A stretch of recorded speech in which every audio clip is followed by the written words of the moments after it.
ایک مرتبہ رسول اللہ صلی اللہ علیہ وسلم مسجد میں تشریف فرما تھے اور لوگ آپ صلی اللہ علیہ وسلم کے ارد گرد بیٹھے ہوئے تھے کہ 3 آدمی وہاں آئے۔ ان میں سے 2 رسول اللہ صلی اللہ علیہ وسلم کے سامنے پہنچ گئے اور ایک واپس چلا گیا۔ پھر وہ دونوں رسول اللہ صلی اللہ علیہ وسلم کے سامنے کھڑے ہو گئے۔ اس کے بعد ان میں سے ایک نے مجلس میں ایک جگہ کچھ گنجائش دیکھی تو وہاں بیٹھ گیا اور دوسرا اہل مجلس کے پیچھے بیٹھ گیا اور تیسرا جو تھا وہ لوٹ گیا۔ تو جب رسول اللہ صلی اللہ علیہ وسلم اپنی گفتگو سے فارغ ہوئے تو صحابہ رضی اللہ تعالی عنہم سے فرمایا کہ کیا میں تمہیں 3 آدمیوں کے بارے میں نہ بتاؤں؟ تو سنو۔ ان میں سے ایک نے اللہ سے پناہ چاہی، اللہ نے اسے پناہ دے دی، اور دوسرے کو شرم آئی تو اللہ بھی اس سے شرمایا کہ اسے بھی بخش دیا، اور تیسرے شخص نے منہ موڑا تو اللہ نے بھی اس سے منہ موڑ لیا۔ صحیح بخاری حدیث نمبر 66۔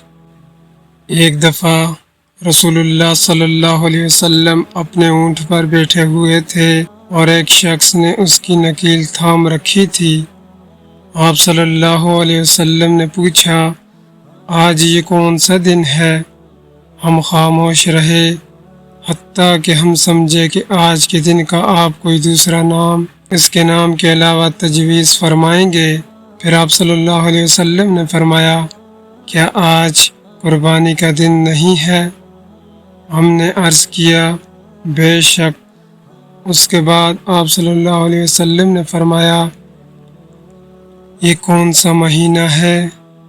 ہم اس پر بھی خاموش رہے اور یہی سمجھے کہ اس مہینے کا بھی آپ اس کے نام کے علاوہ کوئی دوسرا نام تجویز فرمائیں گے۔ پھر آپ صلی اللہ علیہ وسلم نے فرمایا، کیا یہ ذی الحجہ کا مہینہ نہیں ہے؟ ہم نے عرض کیا، بے شک۔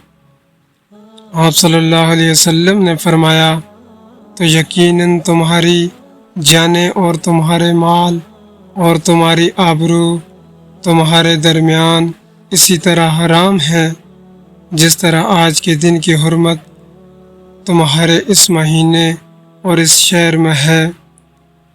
پس جو شخص حاضر ہے اسے چاہیے کہ غائب کو یہ بات پہنچا دے، کیونکہ ایسا ممکن ہے کہ جو شخص یہاں موجود ہے وہ ایسے شخص کو یہ خبر پہنچائے جو اس سے زیادہ یاد رکھنے والا ہو۔ صحیح بخاری حدیث نمبر 67۔ رسول اللہ صلی اللہ علیہ وسلم نے ہمیں نصیحت فرمانے کے لیے کچھ دن مقرر کر دیے تھے، اس ڈر سے کہ کہیں ہم قبیضہ خاطر نہ ہو جائیں۔ صحیح بخاری حدیث نمبر 68۔ آپ صلی اللہ علیہ وسلم نے فرمایا، آسانی کرو اور سختی نہ کرو، اور خوش کرو اور نفرت نہ دلاؤ۔ صحیح بخاری حدیث نمبر 69۔ عبداللہ ابن مسعود ہر جمعرات کے دن لوگوں کو وعظ سنایا کرتے تھے۔ ایک آدمی نے ان سے کہا، اے ابو عبد الرحمن، میں چاہتا ہوں کہ تم ہمیں ہر روز وعظ سنایا کرو۔ انہوں نے فرمایا، تو سن لو کہ مجھے اس امر سے کوئی چیز مانع ہے، تو یہ کہ میں یہ بات پسند نہیں کرتا کہ کہیں تم تنگ نہ ہو جاؤ، اور میں وعظ میں تمہاری فرصت کا وقت تلاش کیا کرتا ہوں، جیسا کہ رسول اللہ صلی اللہ علیہ وسلم اس خیال سے کہ ہم قبیضہ خاطر نہ ہو جائیں وعظ کے لیے ہمارے اوقات فرصت کا خیال کرتے تھے۔ صحیح بخاری حدیث نمبر 70۔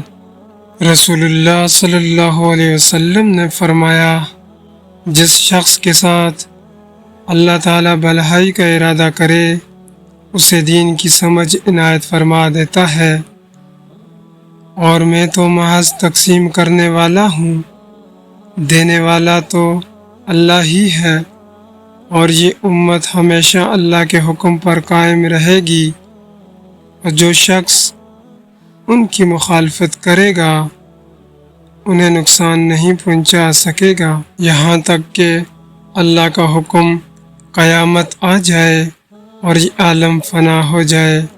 صحیح بخاری حدیث نمبر 71۔